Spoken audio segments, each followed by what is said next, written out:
Hello, everybody. Welcome to the Red Devil Experience. Crystal Palace 0, Manchester United 0, in what is a disappointing and dropped 2 points. Very, very disappointing. I think we did well for a large majority of the match. And unfortunately, we just didn't get over the line. So, I think we have a lot to talk about during the match. We need... Are we live? What's going on? We are live. Hello, everybody. Welcome to the Red Devil Experience. How you all doing? Crystal Palace 0, Manchester United 0, and what has been a disappointing and frustrating loss. Hugely disappointed. I think we could have won that game. We should have won that game. We did enough for a large majority of the game to win the match. We dropped 2 points, in my opinion. Is very frustrating because I think, we didn't play necessarily bad. We played pretty good for large parts of the game. We controlled the match. But, it's just very disappointing and very frustrating when you play in that manner and you control the match in that manner to come up without scoring a goal. We were very toothless. And again, this is a reoccurring theme from last season where we just weren't clinical enough. We just didn't take the chances that we needed to take. And unfortunately, we've dropped 2 points against Crystal Palace, and we are currently in 11th place. So we're going to do the live player ratings. We're going to get into the match. We're going to delve into it more. We got statistics. We got Erik Ten Hag comments and quotes after the match. Please smash the like button for me if you can real quick. Greatly helps out the channel if you enjoy the content. And join the community if you want. Get involved in the chat. Share your opinions and thoughts. Everybody is welcome. Everybody has a voice here. So get involved. I will read you out. We will have a lovely conversation. But yeah, we're going to do the live player ratings. But I just want to talk, about the match in the beginning. We were a little bit slow. Again, I don't like how slow we are.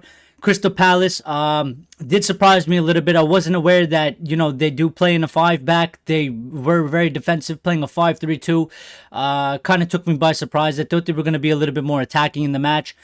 So it kind of made sense why Christian Eriksen and Kobe Mainoo started in the midfield, because you're going to need somebody to unlock them. We had 67% possession for the match. In the first half, we had probably even more. The second half, a little bit less. Crystal Palace got more involved into the game. But, it was just a very frustrating match. I mean, we created enough chances to win that match. We should have scored goals. We should have won. I was sitting there thinking, it looks like we wasted all of our goal scoring against Barnsley in the Carabao Cup, because I don't understand how we weren't able to score. The ball should have been in the net. We were very poor in that aspect, and I'm just hugely frustrated, hugely disappointed. The fact that we didn't score. That was a game we should have won. We dominated the match in terms of possession, and we created more chances. We created more dangerous chances.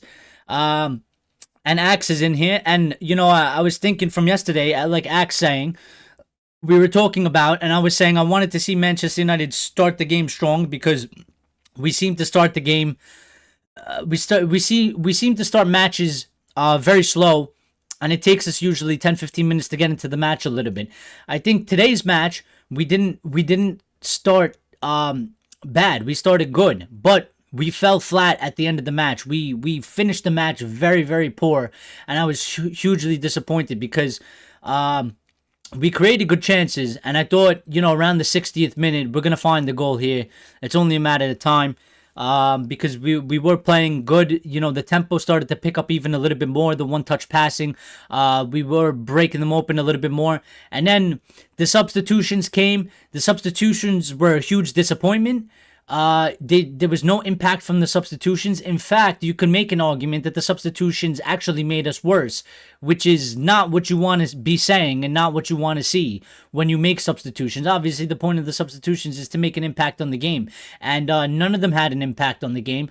Rasmus didn't have an impact on the game. Rashford didn't have an impact on the game. Ugarte didn't have an impact on the game. So, it was very, just very, very disappointing. And, I'm hugely frustrated because, there's different ways, you might drop points or if you lose a match. To me, this feels like we lost because we could have won. We should have won. And we just weren't clinical up front again. And, again, Jekyll and Hyde. We did all right in the attack the past 2 games. We scored a lot of goals, albeit it was against Barnsley, so it was much easier than Crystal Palace. I knew that Crystal Palace, it was going to be a frustrating game because we don't have the best of record in recent times against Crystal Palace. And again, we walk away from Selhurst Park with disappointment. Now, of course, we didn't lose 4-0 like we did at the end of last season. But, I mean, we should have won that match. And I just don't really understand how we managed to not win the match. Bruno Fernandes, something that we're going to have to talk about in depth in a little bit. I mean, Bruno Fernandes was absolutely awful today. And, Bruno Fernandes is one of my favorite players, and I think he is important. I think he does important things on the pitch in terms of chance creation. And, when he's really on his game, he does get goals in important moments and stuff like that. And, when he's on top of his game, he drives the team forward. But today, Bruno Fernandes was absolutely awful. I was extremely disappointed with Bruno Fernandes to the point where, there hasn't been too many matches, in my opinion, where I would have taken him off. But today, 100% you would have to take him off. And I think it was a mistake that he was left on the pitch. There was so many spells during the game. I mean, there was one period where he literally made 4 mistakes in a row, and it was the easiest, simplest shit as a footballer to give a 10-yard pass, and he couldn't do it, and he just lost possession 4 times, just absolutely awful. So it was a very disappointing performance by Bruno Fernandes, and he has to do better. I know that he knows that he has to obviously do better, but it was awful. Axe is in here. Axe is saying, let me pull up the chat. Axe is saying, I don't think Bruno was awful. The match result is indeed frustrating, but the thumbnail is a bit exaggerated. I'm going to have to disagree with you, Axe, there. I think Bruno was very, very poor today. He should have scored a goal. Don't know why he's kicking the ball with the outside of his foot in that opportunity. And, we could get Bruno's stats, but from my eyes, what I watched him do, he was very, very poor, Axe. He was very, very poor. Giving the ball away, couldn't complete passes.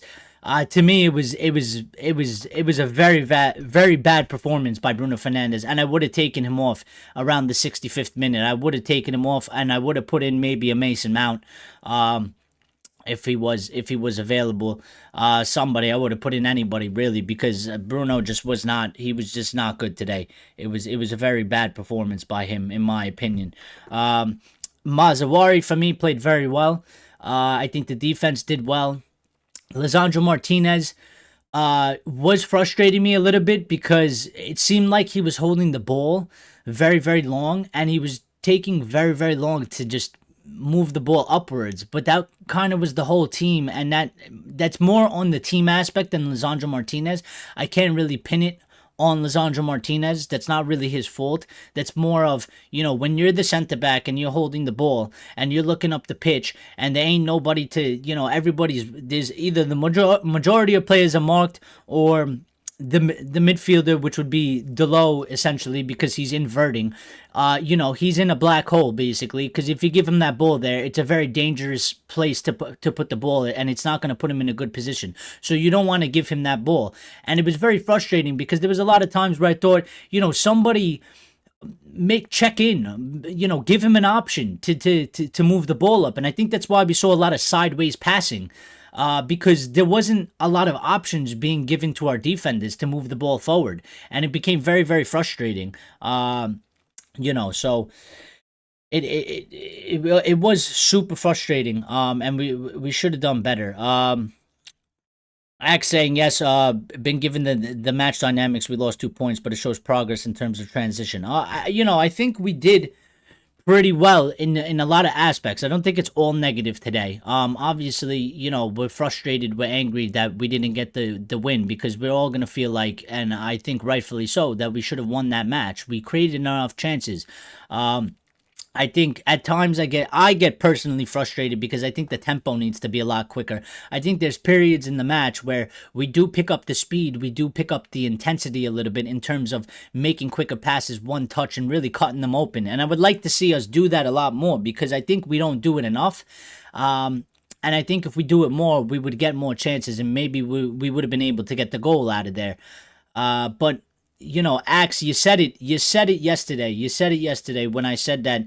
I wanted to see us start strong, and you said, sometimes we do end the match, not on a strong note, and I think that's what we saw today. We didn't finish the match very strong. Crystal Palace had a couple dangerous chances at the end of the match. They could have certainly won it. They could have definitely nicked it. They didn't deserve it, in my opinion. But they could have done so, and we just fell very, very flat at the end of the match, and I was hugely disappointed because I thought, we could have, I was just hoping that we could have found, a goal. But the way we were playing especially the last 10, 15 minutes, it just, you just knew a goal was never coming. It was never coming. The way we ended up playing, the goal was never coming from in that match. So, it is what it is. I mean, we had an XG of 1.64. We had 5 big chances. We had 15 total shots, and we had 11 corner kicks. I think we had 6 shots on target, if I'm not mistaken. Yeah, we had 6 shots on target, and we hit the woodwork 3 times. So for me, that ball had to go into the back of the net. And it didn't. So it's a hugely disappointing result. And it's not a good look because now we're in 11th place. There's other teams that still have to play tomorrow. We could be down depending on what Brentford do. And a couple other teams. We could go a little bit lower in the table, and we are off top 4 by 3 points right now. Arsenal still have to play, so it could give us the gap could be a little bit bigger, but in the first half, we were way more excellent, I think, than in the second half. I think in the second half, Crystal Palace kind of got into the game a little bit more, and in the first half we were purely dominant. We had 1.4 xg. We had 5 big chances. We had a total of 9 shots, and we had 7 corner kicks, and we had 300 passes. And Crystal Palace had an XG of 0.20. They had 1 big chance and 2 shots. So we highly dominated. That we had 4 shots on target in the first half and nine total shots. I mean, that's very, very good, and we hit the woodwork twice. But the second half, you could see that we fell off. In the second half, we had an XG of 0.24. We had 0 big chances. We had a total of 6 shots, and we had 2 shots on target. So, and we hit the woodwork once. So the second half definitely was worse than the first half. And I don't know where to really go from here. Ray saying disappointing result. I think everybody feels like that because we certainly should have won the match. I'm almost lost for words here because I just don't understand how we weren't able to score. Axe saying I've tampered down my expectations for the season. I think it was a good game, a bad result. Certainly, I don't think I think it was a good performance in terms of we dominated the possession and we created good chances. The disappointing thing was that we just didn't finish our dinner. And again, this is a reoccurring theme, at least for right now, at least for this match specifically from last season.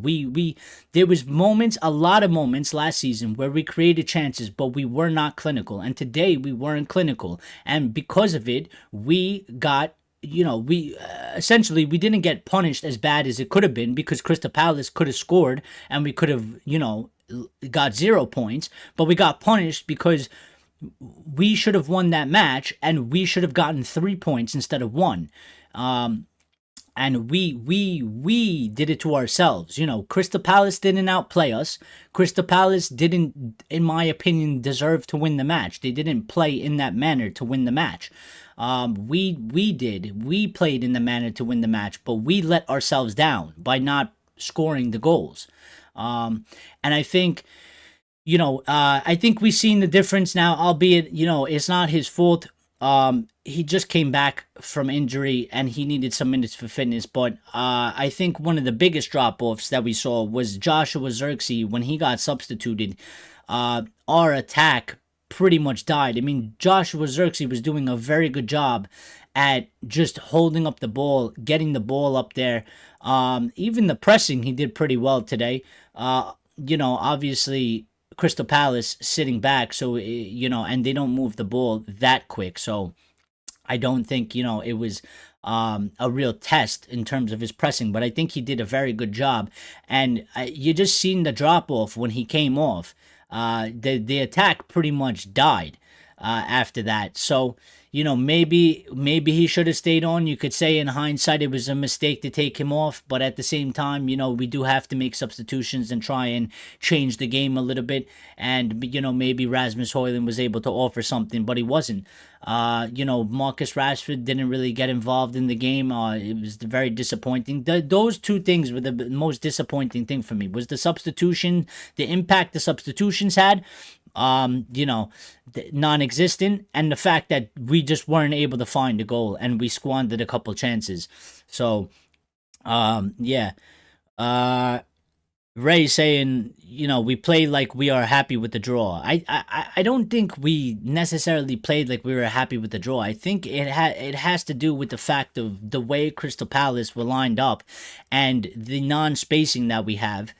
Available to us, but we do need a little bit more movement. I think there was too many times in the match where everybody was kind of just standing in a spot and kind of playing into Crystal Palace's tactics, where they were just really just trying to block up the space. We needed a little bit more movement. I don't think they're happy with the draw. I think they're fairly disappointed, and they're gonna feel like they probably should have won too, and they probably could feel like they probably could have done a little bit more to win the match.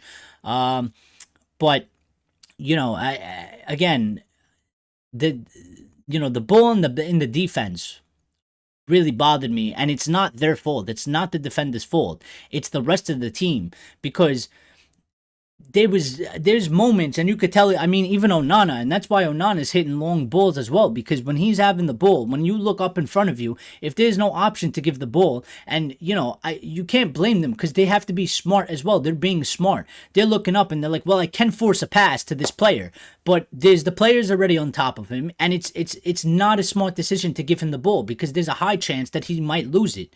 And you don't want to do that. So their teammates, the rest of the team, the midfield and the forwards, they needed to be, at least checking in, giving some options, moving around, so we can get a little bit of space to do something. Lines is in here. Good to see you, Lines. Axe saying they kind of lost their physical form in the second half, especially Eriksen. Well, the thing about Eriksen is that he does get tired at the end of the match. He clearly cannot play 90 minutes. And I think it was the correct decision for him to start. I think, Ten Hag on that aspect, I think he got it right. I was a little bit surprised when I saw the starting lineup. I thought Marcus Rashford would started on the bench, putting Garnacho. I think Garnacho was probably our best player today. Certainly the best player in the first half. He was the most threatening, for sure. Was unlucky that he smacked the crossbar, I think, and he had a couple good chances throughout the match. But yeah, I think it was the correct decision because of the way Crystal Palace lined up. We didn't need Casemiro today, and we didn't need Ugarte. We didn't need the CDMs. Really, we needed creativity, and that's kind of what we lacked a little bit at times. At certain moments. At certain moments, we were brilliant and we played very well. And I thought maybe we would be, we would be able to get a goal. But, for me, I don't know. It was Mason Mount on the bench because I didn't even have a look. I'm not gonna lie. I'm not gonna pretend. But if he was, and I don't know his fitness, but for me, the ideal substitution would have been to throw Mason Mount in for Eriksson at the end of when Eriksson came off, because I think we needed the creativity anyway to continue to try and cut through the Crystal Palace lines that they had. And Ugarte coming in, Ugarte is not, in terms of creativity, he's not Mount, he's not Eriksson. And with Bruno playing poorly, we needed a little bit more of that. So I think we did get hurt in that aspect. To be honest, last time we lost 4-0 on that pitch. Today we saw we say we let ourselves down, drop 2 points. I think that's progress. I don't really feel like that, Axe. I don't, because for me, we shouldn't be losing 4-0 to Crystal Palace anyway. So some people, they want to look at it like that, and that's fine. Everybody's entitled to their own opinion. But for me, myself, we should have won that match. We let ourselves down, in my opinion. We did, because we created the chances to win the match and to score, and we didn't finish our dinner.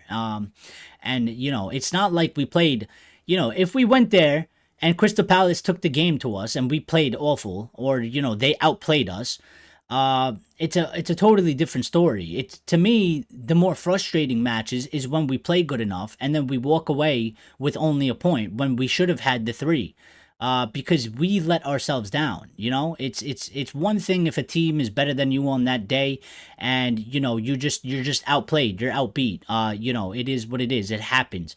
But when you're in control of the match and you create enough chances, and you should win that game, and it's away from home, so that's even that's a positive for us, because the away matches are usually tougher. But we just, I can't help but feel extremely disappointed that we only got a point from that.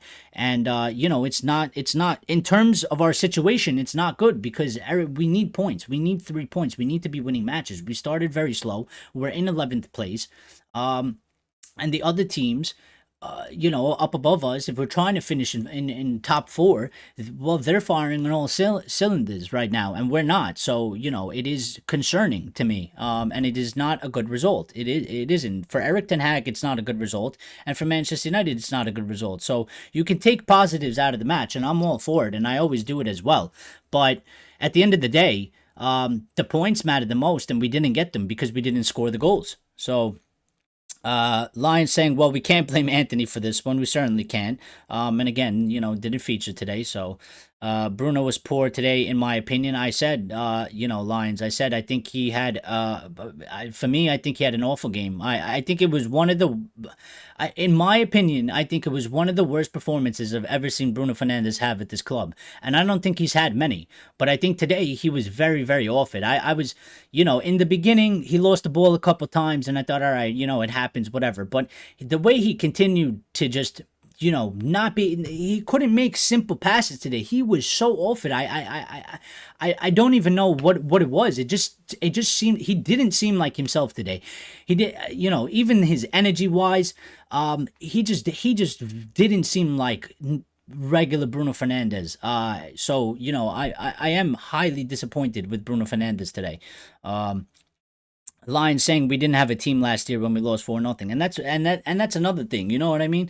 Like, I'm not looking at it from last season. Last season is last season. 4-0 at Crystal Palace. That is a devastation. That is embarrassment. That is horrible. That should never be a thing. To get beat 4-0 at Crystal Palace, and we didn't have a team, but still, I don't care about that. That shouldn't be happening.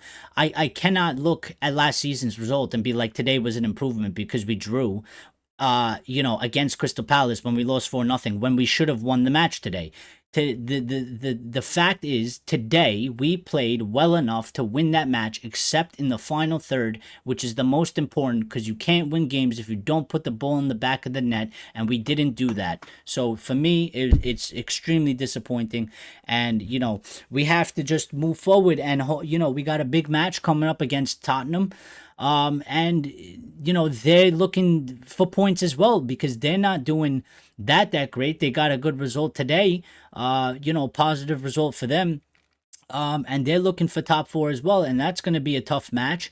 And it would have been better if we were going into that match with 3 points instead of 1. Now it's an even bigger match because we can't even take a draw out of Tottenham. We have to win that match. We have to. And if we don't, it's going to be another bad result. And it's going to, bring more negativity around Manchester United, which is what we don't need. The game was won by both goalkeepers. Well, I'm glad you said that because, I kind of got carried away here. But on Andre Onana, that save, that double save he made was absolutely fantastic. So I'm going to give him a round of applause for that because I think that was absolutely great. Quick reactions. He stunned me with the save. And Dean Henderson, something that at least for me, we're pretty used to every time, it's an ex-goalkeeper of us.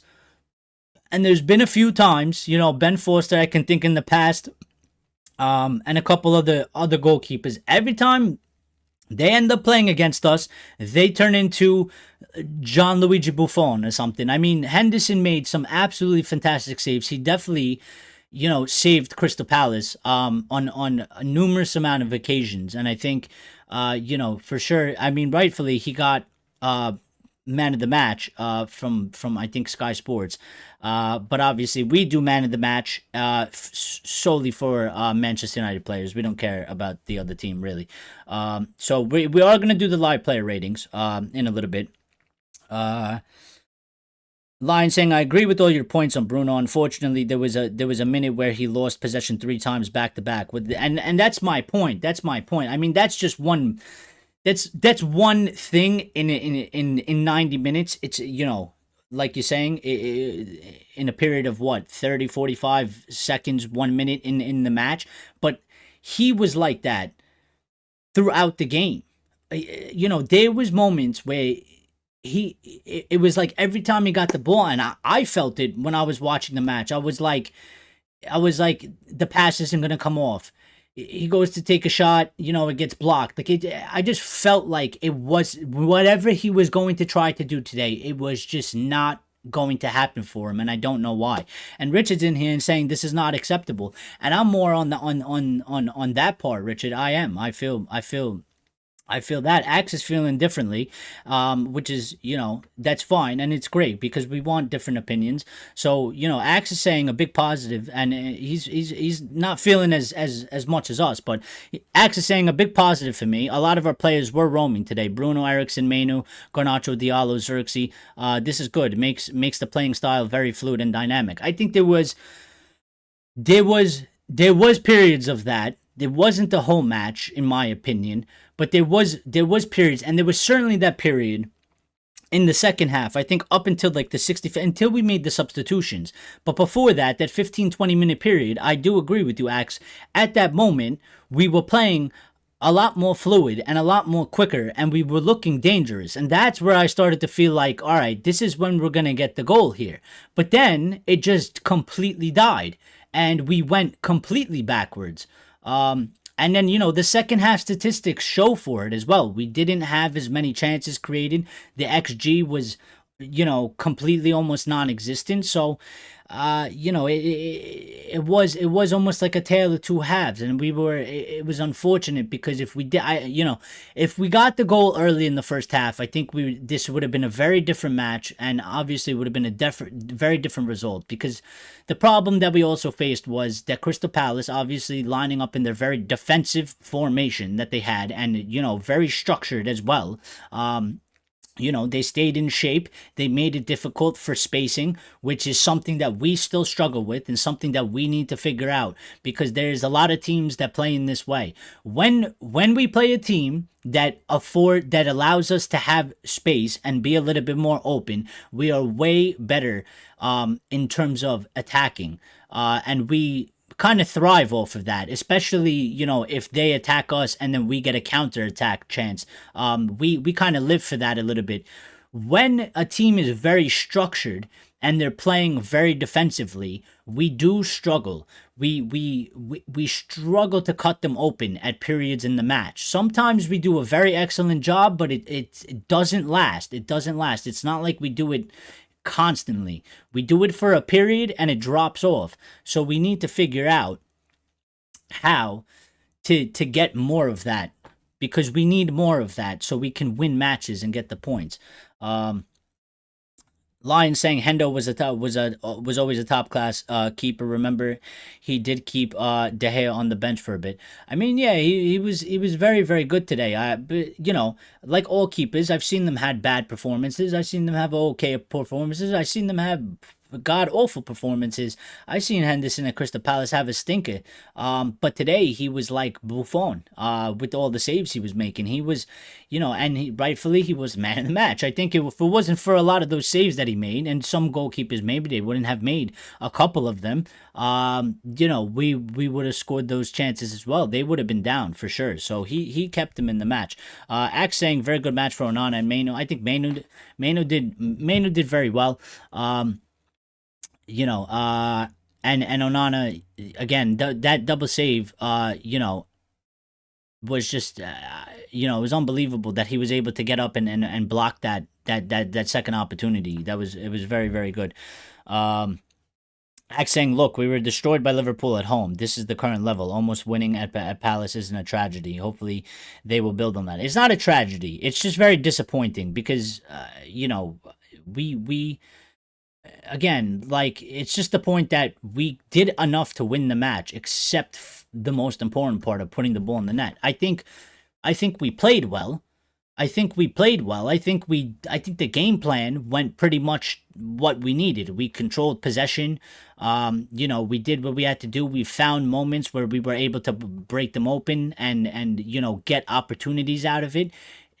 We just didn't win. So, I'm not here ranting and raving saying like, it was god awful and that it's a disaster and all that. I'm just saying that I'm highly disappointed because I really did feel like we did enough to win that match, and I'm just disappointed that the most important part, which is putting the ball in the net, we weren't able to do it. In the overall picture, it's not necessarily good because we needed those 3 points. Those points were very important in terms of the table and our position. So now we put more pressure on us for the next match against Spurs, because Spurs is a bigger team than Crystal Palace. They're also struggling a little bit and they're looking to get their 3 points. So now we put a little bit more pressure on us. That game is a much bigger game now. It was already a big game, but it's a much bigger game now because now that match, we cannot afford a draw and we certainly cannot afford a loss. That match, we need to get 3 points. And if we don't get 3 points, it's not going to be a good day at the office for anybody at the club, for sure. No reason to stick Ugarte on. I mean, I guess Mount couldn't play. I guess he just wasn't, I guess he wasn't fit enough or whatever. He didn't really, couldn't go on because, again, I would have put Mount in for Eriksen. I think we needed that little bit more of an attacking mindset. Ugarte is not going to really offer you that. Obviously his specialty is winning the ball back, and we didn't need that in that match. But Eriksen can't play 90 minutes, clearly. He's always subbed off. He always, once you get around 70, 75, his legs are gone and he's tired. And, that's okay, in terms of, he's an older player. It is what it is. And you have to take him off, and that's fine. It's part of football. But, if you can't put Mount in, it's between Ugarte and Casemiro, and I think I actually don't know. I mean, Casemiro, he does like to try and get the ball forward, but out of one of the two, because you can't put on Mount, I guess, maybe you put on Ugarte. I haven't seen enough of him, so I don't know how good he is going forward in terms of that, but you had to put somebody on for Eriksen, so. Richard saying, what I watched today brought no more than what Ali brought. Expand on that, Richard. What's making you say that? Was it because, are you saying because of the tempo? What exactly was it that has you saying that? Because I'm not disagreeing with you, but I just want more. Just be more specific so we can because I want a little bit more of your viewpoint. Ray saying we are boring to watch. Yeah, I mean it wasn't the most exciting. It wasn't. But again, we're playing. That kind of has to do with the opposition as well. They're playing a 5-3-2. They have all 11 players behind the ball. And they were very, very structured. They didn't afford a lot of space, so they did make it tough to try and create chances, which is why I'm saying I think we played pretty well in that aspect to even create chances, have big chances. I'm just highly disappointed that we couldn't put the ball in the back of the net. That's it. I would like the tempo to be faster. I think they can do it. They show periods when they can do it, but I do understand at certain aspects that when a team is playing a 5-3-2 and they're very structured in their shape, it's not easy to be able to play very, very fast when we are still trying to kind of find ourselves. We're not at peak performance. So I think that's why you see moments where we look very good, very sharp, and then it kind of goes back to being a little bit dull. So things that we need to work on and improve on is still there. Line disagreement with the Buffon. I'm exaggerating a bit there, but you know what I mean. Like, he played very, very good. We could score against him. More like Brad Friedel. That bastard was always played a binder against. That's what I'm saying. There was certain goalkeepers, like, they were very, very average or decently good. But when it was time to play United, they became just like prime whatever goalkeeper you wanna put. You know what I mean? And yeah, Brad Friedel, he was one of those. Every time he played us, he just always became world class just for that match, and then he'd go back to being regular goalkeeper. So, Lion saying if you're fit enough for the bench, you're fit enough to play. I mean, I guess that is an argument you can make. I don't know what the reason was. That's obviously Ten Hag's decision. I don't know. I don't know. I certainly would have went for it if he was fit enough. And I knew, the exact details on his fitness. I would have. I think that was the sub we had to make. Ray saying play backwards and sideways more than any other team in the Premier League. Yeah, I mean today for sure. Today for sure, and it is a little bit of a problem. I think there's sometimes you need to do that because you need to move the ball around to try and find an opening. But there's certain moments in the matches where it's just not needed. I mean, there is a forward pass there to be made, and they make the pass backwards. So, yeah, I don't know. I understand why they do it because we hold possession of the ball and we're trying to, keep possession and recycle it and move it around and find an opening. But there's some moments in the match it's very unnecessary. I mean, there was a couple moments where one of the players had the ball. There's a player in front of him, and then there's obviously the defender behind him. And instead of giving it to the player in front of him, that's has space, a little bit of space, they turn around and pass it back to the defender. So the defender, kicks it across and switches it to the other side. But there was no need for that. So that's something that they need to. I don't like to see that too much. I do understand why they do it, but they have to pick the moments of when they should be doing it. They shouldn't be doing it so often, in my opinion. The tempo, the structure of the side, lack of adaptability within the team. Yeah, I think I think we could agree there, Richard. I think the tempo for me, it could have been quicker. It should have been quicker. I want it to be quicker. I do want it to be quicker. I understand the point of the possession. But again, we need to be, and I said this yesterday, we have, like, it's okay to have possession, but we need to be like possession positive. We are like possession either negative or possession like just like very balanced, like very bland at a lot of times in the match. And then there comes a period where we look very sharp, where there was that period where it was like Manu, Bruno, everybody was doing one touch pass, beautiful, boom, boom, boom, boom, and we get to the edge of the box of Crystal Palace, and it's like, why can't we do that for more of the match? I understand you can't do it for 90 minutes in every match, depending on the opposition and how they're lining up. But if you can do it for that period in that specific match, you can do it more, and they didn't. So I don't I don't know. Let's talk about the Martinez stamp tackle. Jeez Louise, what was that? I mean, I got scared when he did it because as soon as he left his feet, my first reaction was ooh, like I was like, oh shit, because I thought he was going to jump on the Crystal Palace player, and luckily enough that he didn't touch the Crystal Palace player, because if he touched him, that's a straight red. You can't do that. I don't know what went through his head. I don't know why he did that. He didn't have to do that. He was in front of the ball.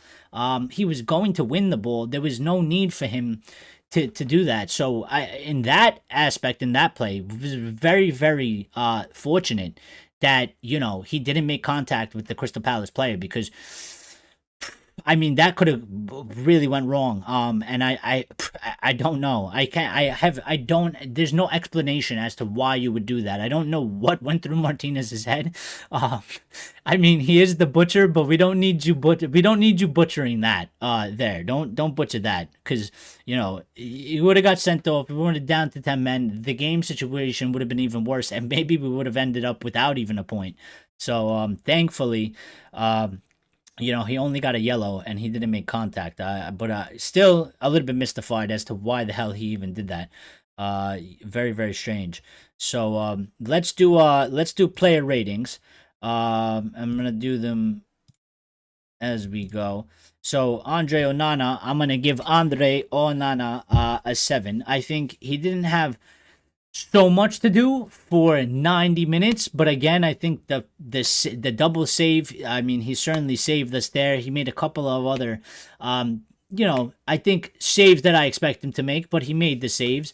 And he did well. He played very well. To me, that double save was absolutely magnificent. So very, very good. I'm very, very happy for him. He looked very focused today.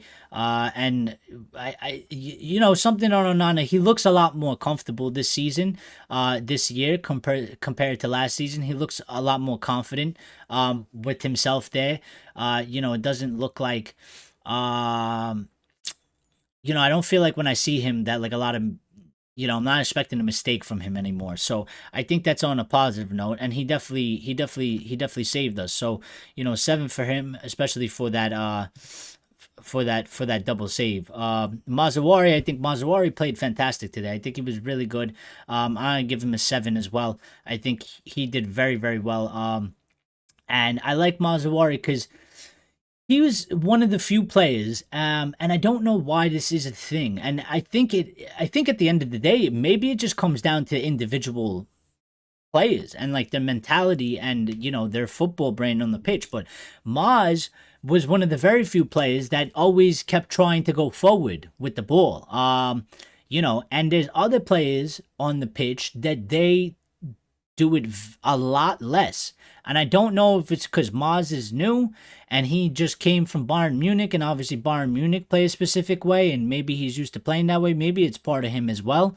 But he played very, very good, and I think he is making a very big argument. I don't know what's going to happen when we get Luke Shaw and Malacia back on the pitch, because who do you start, Maz or Delo? And I think Maz is playing very, very well. Like, it would be very hard because I like Diego Delo a lot. But Maz is playing very well. Every match he's played very, very good. And I just don't see how you take him out of the squad at the moment, in my opinion. So, Mateus de Ligt. Hold on, let me see if I could sidebar this so I could see what you guys are chatting as well. Mateus de Ligt, I give Mateus de Ligt a 7 as well. I think Mateus did his job. Could have almost had probably should have had a goal. Looks very threatening from the corners, which I'm actually very excited about, because we all know how, I don't know, over 11-year period, we never score from set pieces, or especially corners. I think we held the record for for least amount of goals from a corner for a period of time. I don't even know what it is, but I mean, there was large parts where it was just non-existent. So, and he's looking very threatening from those corners. So hopefully we can get a couple extra goals. We could have used one today. I wish he scored that opportunity he had. But defensively, he was very, very good, very, very solid again. And I'm liking the partnership between him and Martinez. I mean, the positive is that we did keep a clean sheet, but I don't think Crystal Palace did enough anyway to score. They did have some moments. We did get a little bit sloppy. They did counterattack us a little bit, but that is to be expected in a football match. I mean, no opposition is really not going to have zero chances. They're always going to be a chance, one or two. And they did, but otherwise, I think the whole thing, I think they did pretty good. I give Lisandro 6.5. I think same thing as Delit. I think there was large parts of the game they didn't have a lot to do. I see a lot of people online, the discourse right now, they're criticizing Lisandro because they're saying that he was taking too long on the ball. But I don't know what they were really watching. Listen, I was getting frustrated that they were holding the ball back there, but it's not Lisandro's fault. Because Delit was doing it, Lisandro was doing it, Onana was doing it. So when you have more than one player, it wasn't just Martinez. When you have more than one player back there doing it, it's clearly because the rest of the players up the pitch are not giving them a good option to move the ball up the pitch. So they can't. I don't understand how they can be blamed. Like, there's a lot of people that are having a go at Martinez because they're saying he was taking too long on the ball. Well, if there's no options up top in front of him, what do you want him to do? Just boot the ball up so we lose possession? Or you want him to give a hospital pass to somebody that's basically already marked with the Crystal Palace defender standing on them, or pass the ball into an extremely dangerous area where you're most likely going to lose it and give away possession and give Crystal Palace maybe a counter-attacking chance or a very dangerous chance. It doesn't make sense. So I can't blame him for that because it's not his fault. So but I think he did. I think him and Delit, the partnership is going to be very, very good this season. And the positive we could take is that we did get a clean sheet. Unfortunately, we didn't score ourselves. So Richard saying that it was stupid and reckless from Martinez. It was. There was no need for it. I don't understand why. Line saying reckless, so technically a red then. I mean, it would have been a red if he touched him. I think the fact that he didn't touch him saved him, and that's why he got the yellow, because it was reckless. He just didn't. I mean, the referee there's an argument the referee probably could have gave him a red if he wanted to, because like you're saying, that it is dangerous to do that, and it is reckless, so he could have. But I think the ref was a little bit lenient on it because he did not make contact with the player. If he made contact with the player, or he went even further, then I think it would have been very, very bad. Axe saying Axe went to go wash the dishes, and he said first completed match for I don't know how I'm gonna pronounce that, Ligtanez. Ligtanez, thoughts on the center back pair? Yeah, I think they look very, very solid, and obviously they have played together in the past, so the relationship and the chemistry and the understanding between them is a lot more advanced than if you were to start a new center back partnership. So I think that's a good positive for us because they already have a good understanding between each other. I think today was a tougher match to kind of really judge it because we had so much of the ball. I would like, not that I don't want us to have the ball, but I think if we play a team that's a little bit more attacking, a little bit more, threatening, then I think that's probably the best time to really, really judge them and see how they do. Because I want them to be challenged, but I want them to obviously win the challenge. But yeah, I'm gonna look for in the next upcoming matches, when maybe even against Spurs, if they're very threatening in the match, I want to see really when they're really tested. Obviously we played Liverpool, but that was just a whole bad team performance. We have to have a good team performance as well. We have to keep our structure and stuff like that. You can't just you can't just have two guys doing it all. But yeah, I think they did play good. Martinez was out of position for the double save chance because of his slip. Yeah, that was just unfortunate. I mean, I don't know like how he slipped. There was a couple players that slipped on that pitch today. I don't know what was really going on. And it was us. It was us that was slipping. I think Hoyland slipped at one point. Um, it was a couple of our players slipped today. So I don't know. I don't know if they were. I don't know if that's Crystal Palace tactics, water extra water on the grass or whatever. Um, it was unfortunate, but it wasn't like he positionally made a mistake. It happens, whatever, unfortunate. But thankfully, we didn't get punished. For it. So, Demar Axe is making things way harder for me to pronounce. Demar Litines, and then Rich is saying ice ice baby. So Delo, I give a 6.5. I think Delo was pretty good as well. You know what though? When he inverts, I think one of the things that we're having a slight problem with is because they obviously invert to become the extra to become basically like center mids so that our actual center mids could push up even further.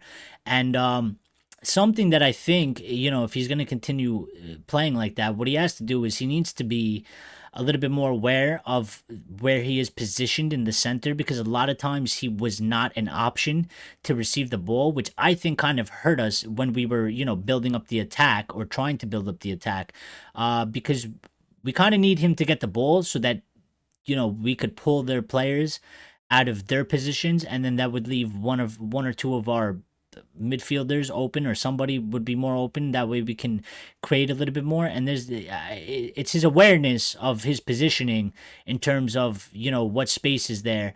I think in that aspect he probably has to do better. And obviously um he's still trying to develop in that area. Obviously, he's a right back, so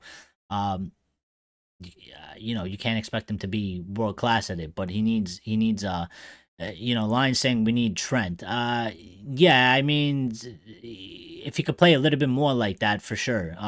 But at the same time, Trent's not very good at defense, so we need more of a balance. I think Delo, he does good at periods. Again, I still like him better at right back. I just think he plays much better at right back. He's more comfortable when he's on the right side of the pitch. When he plays on the left, he's not bad. And he does good job at a lot of moments. But I just think he's less effective because I think he's just more comfortable with his right foot. So, yeah. And Rich is saying we need a 10, not a Trent. Yeah, we could have pitched the 10 today because what we were doing. Kobe, I give him I give him a 6.5. Kobe did very well in a lot of periods. He lost the ball a couple times, but that again has more to do with the positioning of the opposition. There wasn't a lot of space, so it was difficult. So I think keeping that in mind, I think in terms of when you're playing a game like that and there's not a lot of space and it's going to be difficult. And Axe would give him a 7, and that's fair. I think he did very well in a lot of periods. There was a couple times where he received the ball in a very shitty position, with players already on top of him, and he had to work extra hard to not lose the ball to get out of that position. And I think he did well in those moments. There was a couple moments where he did lose the ball, didn't too good, but yeah, I think 6.5. I think that's fair. I think I've seen him do a lot more and a lot better in a lot of matches. But 6.5 isn't it's not a bad score. It's not a bad score at all. It's not a bad score at all. I think I would give the same to maybe Erickson, a 6.5, somewhere around there. I think he was doing well in his passing. But again, it's hard to judge because of the lack of space. So it's not really their fault. It's difficult to try and make things happen, when you're playing like that. But I think they did good for the lack of space. But we needed something. We needed something, a little bit more. And I think they did good to create chances and opportunities for the forwards. So it's not really the midfield's fault either. It's the attackers weren't able to get the job done for us today. Uh, and Axe saying he would give Bruno a 6, Garnacho a 7, Eriksson 6.5, Xerxes 6.34, getting very specific there, and Hoyland and Ugarte is 6. Lion saying first half, perhaps bit, second no, so we take the average for both of them. Yeah, something like that, because I think, you know, like we said earlier, the first half performance, we were very much on top of it. We very much dominated. And then, when you look at the second half from what you watched yourself, but then even the statistics tell you as well that we did really drop off. So, I think, yeah, 6.5 is fair. For me, today, and Axe is going to absolutely disagree with me, and that's fine. But for me, and I'm gonna tell you now, and this is why I don't do favoritism and I don't do player FC. I have a Bruno Fernandes jersey. I have it upstairs. I think he's our best signing. Post Ferguson, I think best January signing for sure. Because we don't even make many, and I think he's been the most impactful. But today, for me, Bruno is getting a 4. He's getting a 4. For me, he was so bad. He really was bad, and I'm disappointed, and it kills me to give him a 4 because I'm constantly defending him against people that don't like Bruno Fernandes on any day of the week, and they attack him, and they think he's the main problem of Manchester United, which I certainly do not. I think he does a lot more good than he does bad, and I think we have a lot of other problems that are bigger than the things that people dislike about Bruno Fernandes. But today, he was very, very poor. He should have scored a goal, that chance, and I don't know why he decided to kick it with the outside of the foot. There's no reason to be cute about it when you need to score a goal. He could have easily picked the ball up in with the inside of his foot and kicked it into the right side of the net.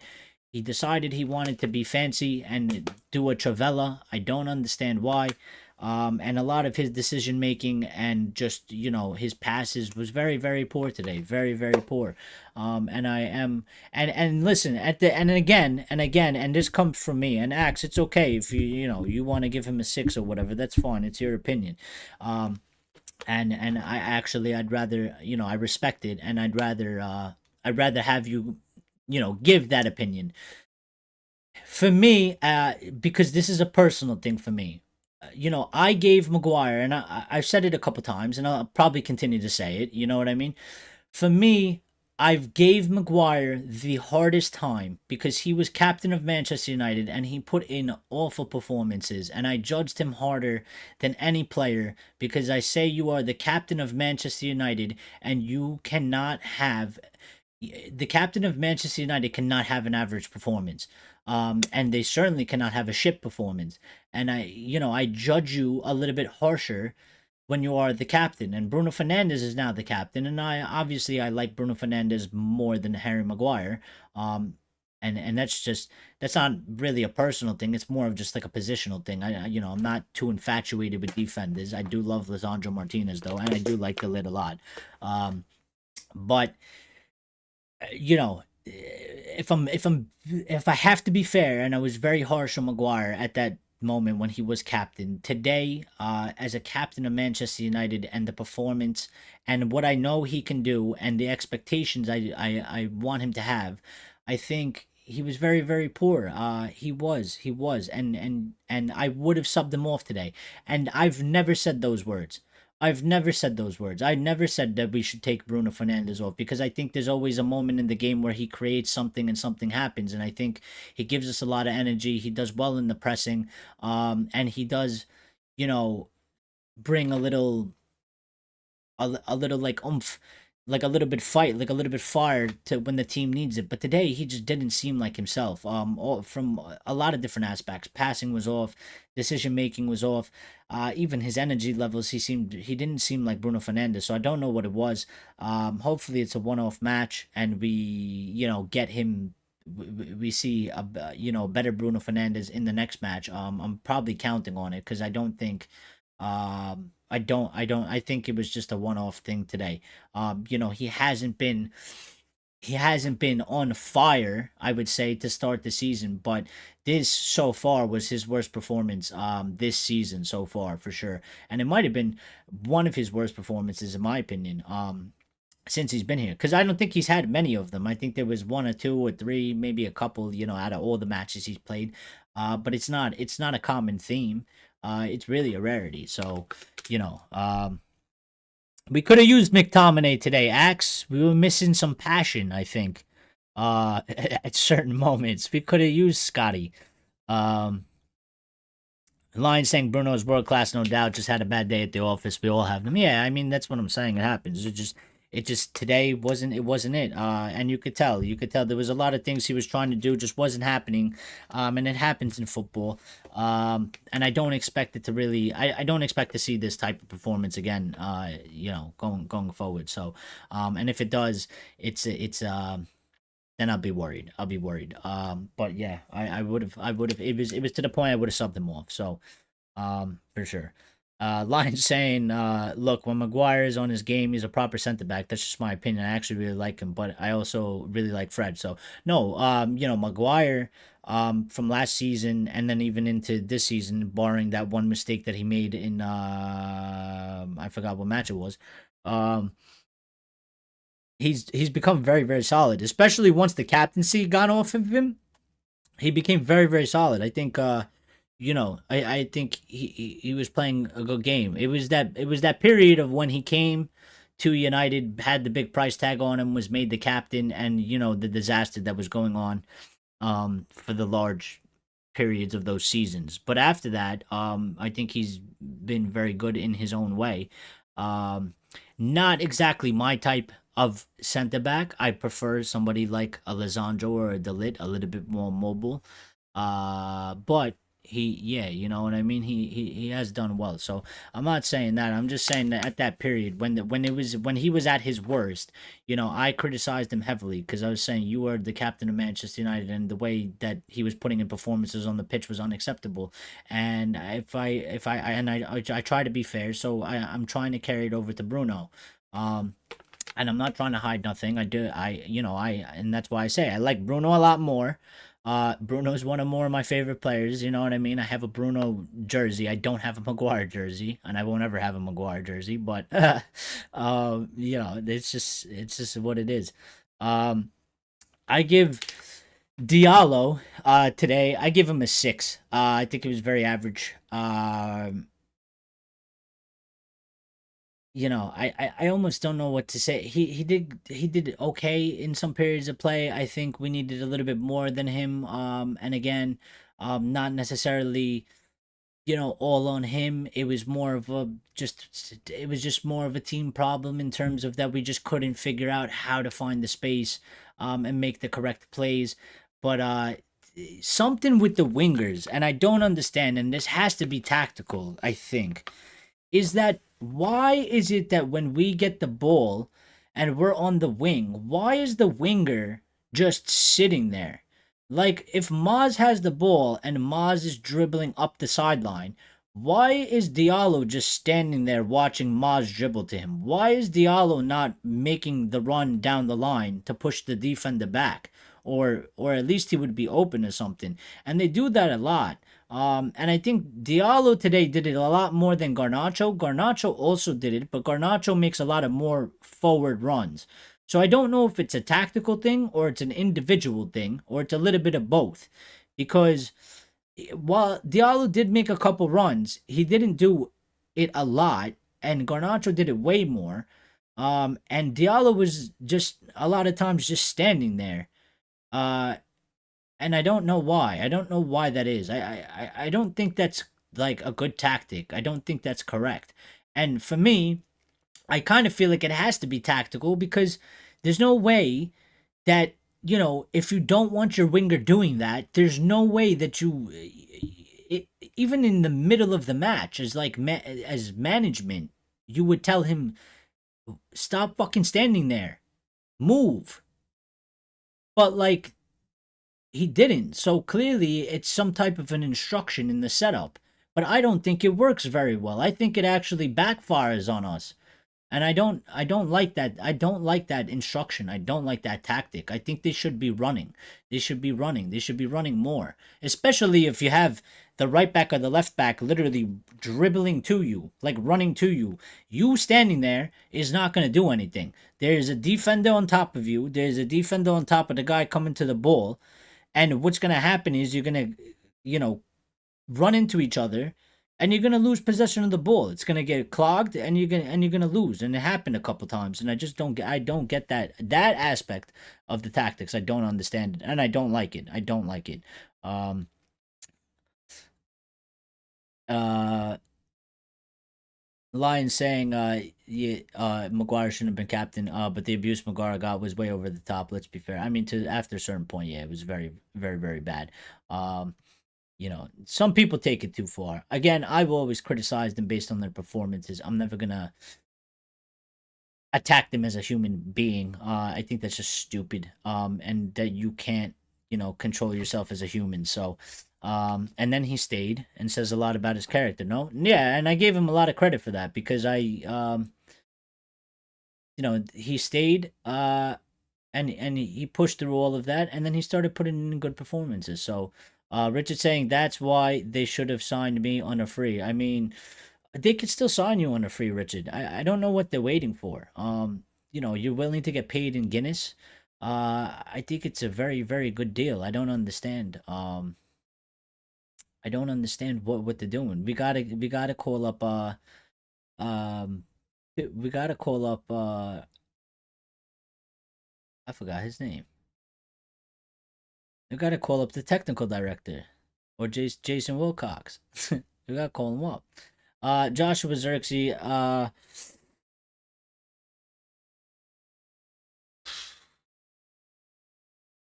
I don't know exactly what to give. I want to give him a 6, but I want to give him a 6.5.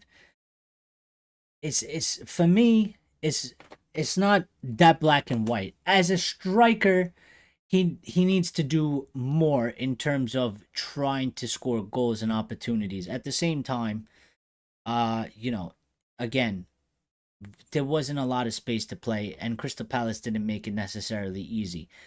At the same time as that, I think Xerxes did very well in holding up the ball and being kind of like a target man and helping with link up play and all of that. And I think, I said it in the beginning of the recap that when we took him off, our attack kind of died after he came off. And I think that was because he was doing such a good job in those aspects. He had an opportunity off of a corner with the header, and he had to do better with that. At least put it on target, and he didn't. So that was a letdown on that point. But I just don't. I don't know. It's for me, it was a little bit iffy because I think there's two parts to that. I think in terms of he did, I don't even know if he had, other than that chance. I don't remember him having a go at goals. So in terms of being the striker and trying to score goals, I think he needed to do more. But being the focal point and being like the target man in that aspect, I think he did it very well. So I'm between a 6 and a 6.5 for Joshua Xerxes today. You know Garnacho, for me, you know what? It's also a little hard. I don't even know who to really give man of the match to today because Garnacho, I think, Garnacho for me was our best player the first half. He was the best player on the pitch for us the first half, hands down, 100%. But then, because we kind of sort of died in the second half, he also kind of fell into that as well. And he kind of faded away, and then he also got moved to the right hand side, which I think you just saw him less involved. And it just, it is what it is. So I'm probably gonna give him a 6.5 because I was gonna give him a 7, but now that I'm thinking about it, the second half wasn't really as impactful as the first. So I think it would be a little bit too much to give him a 7. Um, so probably a 6.5 would be that for me. Rashford didn't do a lot. Just average 6. Didn't have an impact on the sub, but yeah, I don't think you can really get a negative score for coming on as a sub at that minute. He didn't really get involved, but Ugarte, I give him a 6 as well, and Rasmus, I give him a 6. Very average, and I give Erik ten Hag a 6 today as well because I think he didn't. I don't think Erik ten Hag necessarily did anything wrong today. I think maybe it was a mistake to take off Xerxes. But obviously it's easier for us to say it in hindsight because maybe there was people arguing saying, put on Rasmus, for Xerxes. I think that went against him. But then putting Rashford at striker, probably to give Diallo and Garnacho a little bit more time. That front three worked well against Barnsley, so I kind of saw the thinking there. Didn't work out. Then put on Rasmus, took off Diallo, which I thought was the right move because I think Garnacho was better than Diallo. And I would have taken Diallo off myself if you're going to do that move. Rasmus came on, didn't have an impact. And then taking off Christian Eriksen and putting on Ugarte. Again, I would have put on Mason Mount. If he's on the bench, then he should be able to play. So I don't know why. I don't think Ugarte was ever going to have the impact. Casemiro wasn't going to have the impact that we needed from the center half. And again, also, there's an argument that to pull Bruno off as well and put on, even for the fact of. You could have really, if you wanted to, push Manu up, take Bruno off, because I would have subbed them off at some point. Push Manu up there and put on Ugarte or Casemiro, and put them in that spot if you really wanted to. So yeah, I don't think Erik ten Hag can really be blamed for much. Maybe he could have made a couple substitutions earlier. So you know what? Based off of that, we're gonna give man of the match to Andre Onana because I think he saved us on that double save because that was certainly a goal, and I think everybody else did pretty all right. Bruno for me was the worst player. Unfortunately, and then nobody did enough to get a goal. So yeah, I think that's how we're gonna go with today. Andre Onana, my man of the match. If you guys have somebody else you want to put, let me know, and tell me if you think somebody else was man of the match instead of Andre Onana.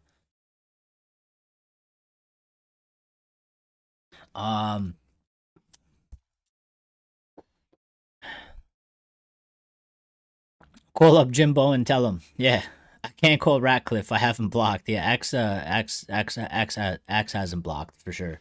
Not his biggest fan. I made it to the bad more than poor Jonesy the last few years of his career, Richard. So it could be a maybe. I am telling you, Erik ten Hag should have started with Rashford. I was actually surprised that he didn't start Marcus Rashford. I don't know really what was the reason for that. Every time you think you have this guy figured out, he goes and does some shit like that. So I don't know really what to say because I'm still kind of mystified by it. I expected Rashford to start, and out of all the times that we would say, for Rashford not to start, I think this time everybody was like okay with Rashford starting because he seemed like he was picking up a little bit of form and a little bit more confidence. And then he starts the game on the bench. And not for nothing, but I think Garnacho played well anyway. So it wasn't like a total loss. But for Marcus, he didn't when he came on, he just wasn't up to the match. I don't know if he was, I don't know if he had maybe a minor injury or something. Because Ten Hag did say that he had to rotate. He needs to rotate them. Um, but I don't know. Very very strange. Maybe we'll get something a little bit later on as to why. Maybe something else will come out. Axe gave Garnacho man of the match. Yeah, I was thinking about it, but I think because for me, for sure, first half, Garnacho was best player on the pitch. Absolutely, and he deserved the goal. For sure. I think he was super unlucky to hit the woodwork.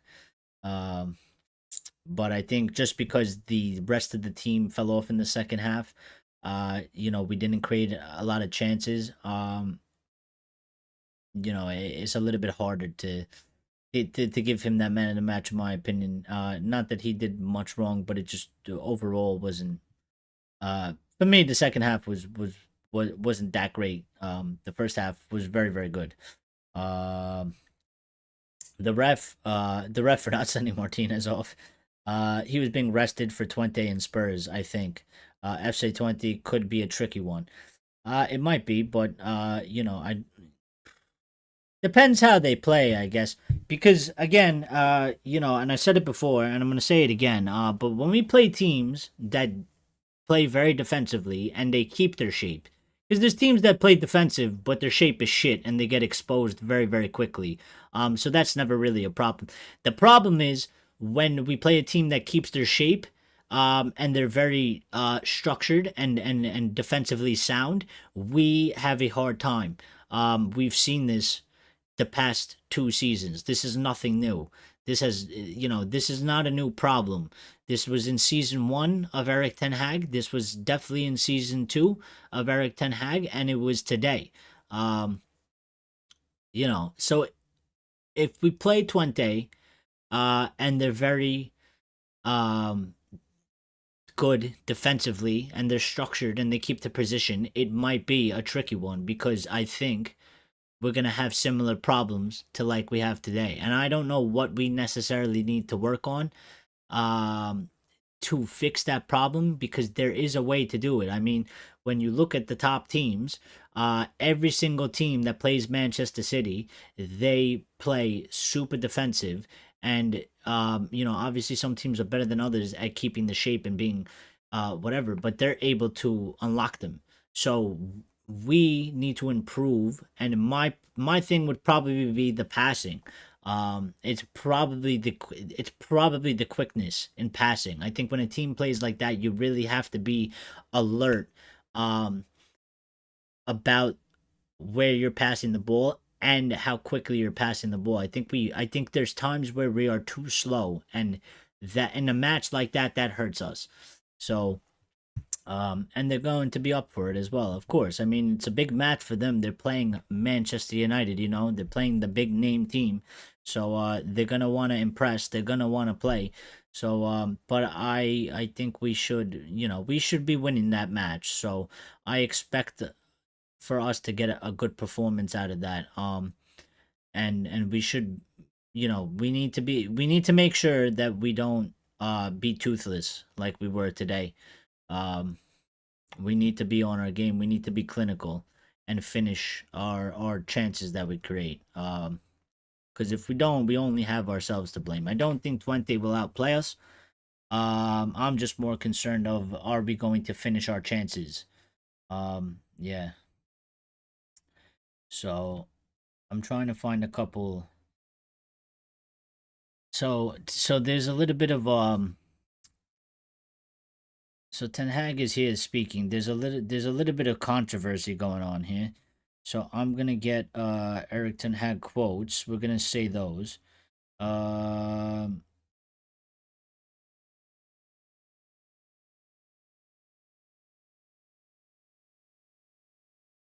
So Ten Hag saying, what changed in the second half? He said they closed the midfield more and they had some more good counterattacks, so it was more difficult. The first place for us to get through, and the flip side is when they got more space and they had some good counters. Um, I think it was a brilliant save from Andre Onana twice in one action. It was really brilliant. No, it was absolutely brilliant um, save. And Ten Hag also saying that is very difficult for a goalie to be there in the moment you needed. Dean Henderson also played a very good game. How many balls he stopped? He was in a rhythm, but Andre has to wait and keep focus. And in the right moment, you have to be spot on and did brilliant. And I think that's why, for me, it was very, very excellent, and I did give him man in the match because I think there was a lot of moments in the match that he didn't have really much to do in terms of making saves, and you do have to stay focused and on top of it, and to pull out a save like that at that moment, where in most situations that if he doesn't get to that second ball, that's a goal. Everybody's scoring that. A blind person would have scored that. And the fact that he was able to be that sharp and focused at that moment and have the reactions to make that second save, I think it saved the match because we didn't score. So if he didn't make that save, we lose that match. If things went the same way it did. Ten Hag on dropping points in Brighton, we should have drawn or even win the game there. So we lost 3 points today. We also probably lose 2 points because of the first half, but the thing is that we don't lose this game in the end. And I guess if you're trying to take something positive out of it, like Axe was doing, in the beginning of the show, we did lose 4-0 the last time we played them at Selhurst Park. We walked away with a draw. Um, but yeah, for me, I go with the first statement Ten Hag made, which is we lose 2 points. We lost 2 points today, and that's more the main focus for myself there. Uh, Richard saying I was very excited at the start of the season, but I have to tell you, 4 games in, I think we could be in the same position as last year, and for Manchester United, that's not good enough. Well, it does kind of it does kind of feel a little bit sour right now, Richard. But um, the good thing is, I guess, I think the only thing is if we stay healthy, if our team stays fit, right? It's still very early, so we can put ourselves in a more improved situation, but we need to get the results and out of these matches that are coming. Does feel a little bit like a letdown. I thought we were gonna start the season a little bit better, but I think we've seen this already. I mean, last season we didn't start well, and the first season, and albeit it is the first season, but we didn't start well either. And then we ended up picking up momentum. So we got to just see game by game how it's going. Right now, obviously, it's not the best, but there's still a lot of matches, and we still have enough time and enough opportunities to be able to put ourselves in an improved situation where we're not saying it's going to be or it is going to be like last season or worse. So I hope not, Richard. I understand what you're saying, and I do kind of feel like that right now. Like we're kind of still performing like we did last season, but I think if we have some things that stick with us in terms of just having availability of players and stuff like that, I think we have a better chance of it not going that way. Hopefully, um, Twente obviously won the league when Steve McLaren was manager, so plenty of United connections. And Ray saying we look like a mid-table team, 9 or 10 place. I mean, we are. That's where we are right now. So, the performances haven't been good enough. So, and we said this a couple shows ago. We don't deserve to be in top 4 just because our name is Manchester United. You have to get the results. You don't deserve anything. You don't deserve to win a match just because your name is Manchester United. You have to earn the right. And right now, with the results and some of the performances that we've had so far, we haven't earned the right. Uh, we've earned the right to be in the position we are because they haven't been great. Realistically, they haven't been. Even our wins, and while we take the wins and we take the positives out of that, they weren't like, you know, they weren't groundbreaking wins. They weren't like dominating, like totally master classes. They weren't. They were like, we played good enough to get the win. And we got the points. And then the other matches, we were not good enough at all. And that's how it's going so far. But we still have chances and opportunities to turn it around, but we're gonna have to work quickly on this because again, these matches are coming quick, and before we know it, a couple more poor results, and it's going, we're gonna be saying that, when top fours might be done, very very very early, which is not good at all. Um, let's see where we're at in December, and then decide if we want to panic or get excited. Well, I agree uh, to a certain extent, line, but at the same time, we do need to get like a nice run of results because if we continue like this, we won't make it to December. This inconsistency, we can. It has to. We have to get an improvement. We need to win. We need to be able to win. Like, we need to win like 4 matches in a row, 5. Like we need to go on a run of games and win and get points. If we play 5 matches, we need to get like 4 wins and a draw, 0 losses. Because if you're taking the current form that we're in out of the last couple matches that we played, specifically the Premier League, we won't make it to December. You know, yeah, but our club won't make it to December, is what I'm saying. Like our club won't. Like we won't make it. Like we will be done. We will be finished. Like it's not just about Erik ten Hag, because at the end of the day, if Erik ten Hag fails, you know what that means? Manchester United's failed. That means that we are fucked as well. Like so, while they might sack Erik ten Hag, we're fucked, and the fans are fucked because our season is over and it's done. It's gonna be too far off, and we don't want that. So we need to get it now, so that hopefully, you know, we can at least get to December and be somewhere in a position where we're not like, for example, if it continues like this through October, we'll hit November and we'll be like, it's fucking over already because the results have been so poor and we're so far off, and we can't have that. That's what I'm trying to say. So we need to act quickly because it's not like we have a lot of time. We still have time, but we also need the results to go on our way. Otherwise, the time is gone. We'll lose the time. We need to keep ourselves alive. Um, Ten Hag. So Fabrizio's put out that Ten Hag is furious at pundits saying Rashford was dropped as something happened. Um, he said, "I have heard already the speculation from some pundits. It's crazy. I'd say as a person, you're not okay when you bring such speculation. This is just rotation. I'm very happy with Marcus."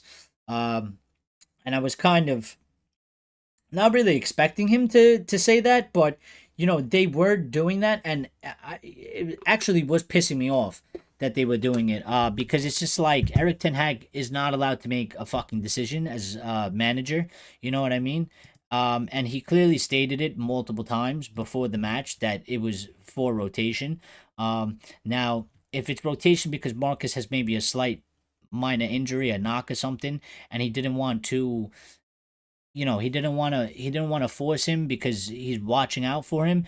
Erik ten Hag doesn't like to say sometimes that players have knocks or players have a slight injury or something. So I think it's because he doesn't like to dispose that information because maybe other teams will use it to target the player.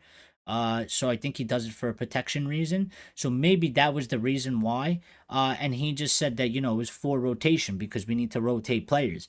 And these people, um, you could just tell that they're just assholes. I mean, there was a clear and obvious time before Marcus scored the last two matches and played better. There was the time where everybody was like, drop him, and he didn't drop him. And you would say, if he dropped him, you would hear this kind of discourse coming from the pundits saying, "Oh, he's been poor, whatever. He's been dropped, and I get it." But if Marcus Rashford plays two good games, and he looks like he might be on the way back to performing, very very well, and you go into the next match, and the manager says that he's not dropped. I'm rotating players because we need to rotate players. And you go on fucking TV and you say that Marcus Rashford was dropped because something must have happened between him and Ten Hag or some shit. You're an asshole. Like, there's no other way to put it. You are a moron. I mean, like, the time for him to be dropped was 2 fucking matches ago. Why would he drop him? Intentionally? Why? There's no reason for the speculation. You can't just speculate. You don't know shit. You are a paid professional to speak on TV, on fucking Sky Sports or whatever you're on, and you're making shit up out of your ass on TV. I mean, you should be fired for that. That's so unprofessional. And it was pissing me off because I was listening to the commentators on Sky Sports and they kept saying shit like that too, and I was just like, the guy can't make a decision. He doesn't drop him, he gets criticized. He rotates him because he says that he needs to rotate him, and now, why has he done that? Like, it's fucking nonsense. So here's a stat for you, though, and this goes into what my thing is. So far, this season, Manchester United are the number 1 club in the Premier League for the biggest chances missed. We have created the most biggest chances out of all the teams. We have 7 we've missed 17 of them. We are leading the Premier League in big chances missed, which is a thing that I am trying to get across, is that while maybe at times the play isn't the most exciting and it's not the most fucking direct or whatever you want it to be, and that's I get that, but that's another discussion. We play where we do create enough chances, but we're not finishing the chances, and it's leading to bad results. And we need to figure this out, because this is going to kill us if we don't. It is going to kill us. We cannot go into matches and play good, like I think we did today for a large part of the game, and not walk away with 3 points because we couldn't put the ball in the back of the net after creating multiple big chances. And the fact that we are leading the league in big chances missed, we have 17. Aston Villa have 12, Liverpool have 12, Southampton have 11, Tottenham have 11, and Brentford have 9. We are in first place in that statistic. There's not a statistic you want to be in first place. So that needs to be sorted out, because that's going to hurt us very, very bad. We played well. And I think we just need to try and, I guess, kind of take the positives. The back 4 was very good today. And we move on and we look to the next match, and hopefully, we improve in the aspects that we say we need to improve, and we go and we get the wins. Because there's nothing more that we could do for today. You know what I mean? So, disappointing, but they can make up for it in the next match. And I hope they do. It's, again, positives, third clean sheet of the week. So, defense doing very, very well. We could be positive about that, at least. That, the defense does look a lot more solid. We are conceding a lot less shots. Against us in total and shots on target. So, there are positives there to take. We do need more improvement in areas. It's not all bad, but it ain't all good. So there's things that we can take and we can be happy with, but there's things that must be improved if we are going to have a good season. So, um, for sure. And Lisandro putting out, we come away feeling disappointed with the result. We put in a great performance and deserved more. Thank you for your constant support. And they will be out there and they will feel disappointed because I know that they should have scored. They should have won that game like everybody else. Um, so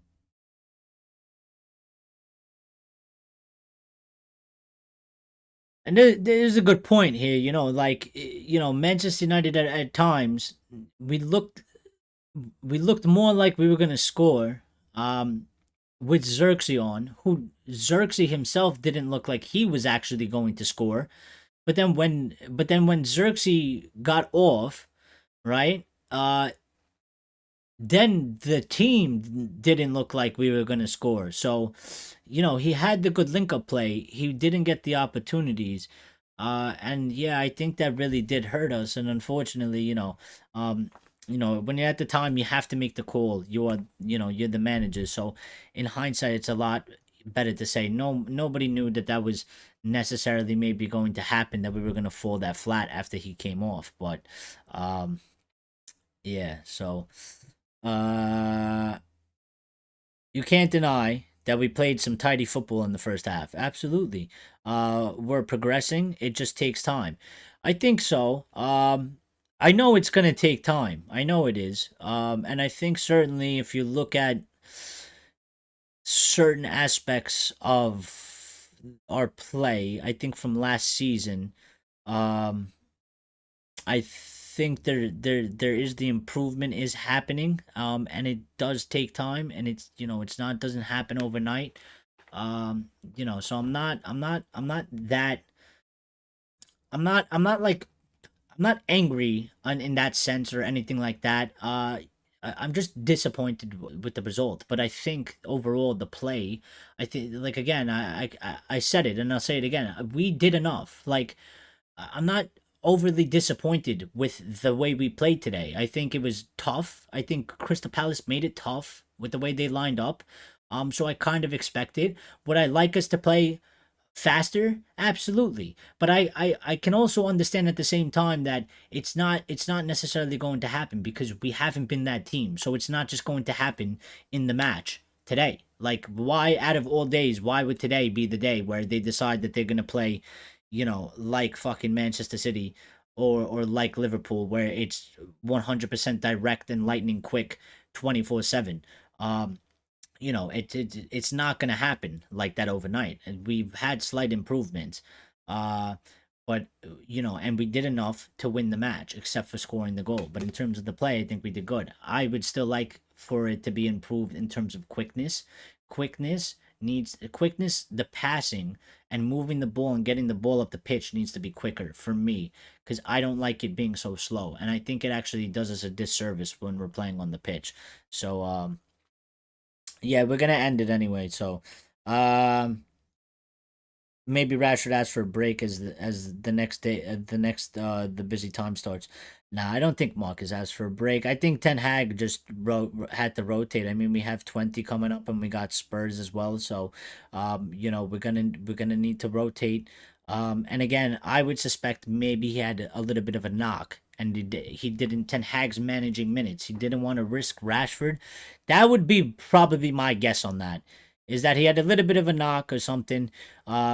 So he gave him what, 30 minutes to play.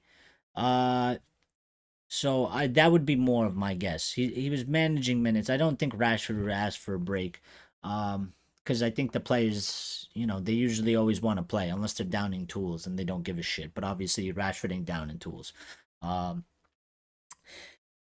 Axe is saying it's going to kill us indeed, but let's give them more time. I will speak after the Tottenham Porto Villa games. Yeah. No, they have more time, and again, they can turn it around. So, and Richard's out of here, so we'll see you, Richard. Thank you for being here, and you too. You be careful and stay safe as well. Um, it was just unfortunate that they had Brad Friedel goal. Yeah, it was. But listen, we're gonna end it here, cause I gotta go take care of a couple things. And I'm getting a little bit hungry. So yeah, I'm gonna go do that. And thank you guys for being here. And we will return on a Monday. And I guess maybe I'll do a poll, but I don't know if. Yeah, we'll see. Cause I was thinking about maybe we might be maybe we do two shows and make them shorter, and we do one like earlier in the day and then one maybe at our usual time, or we do a different time slot, or we keep the same time slot. So maybe I'll put up a poll and we'll vote on it or something like that. But Monday, for sure, we will keep the same time slot, so it'll be like later at night, usual time, well, for me, 3:30 Eastern time or 4 o'clock Eastern time, around that time. I'll schedule it ahead of time, an hour before. So everybody be good, stay safe. Thank you for getting involved. If you didn't smash the like button, please smash the like button for me, and greatly appreciated. And we will catch you on the next one, and we'll see you all Monday. Enjoy the rest of your weekend, and yeah, be good and take care of yourselves. So thank you for being here. And yep.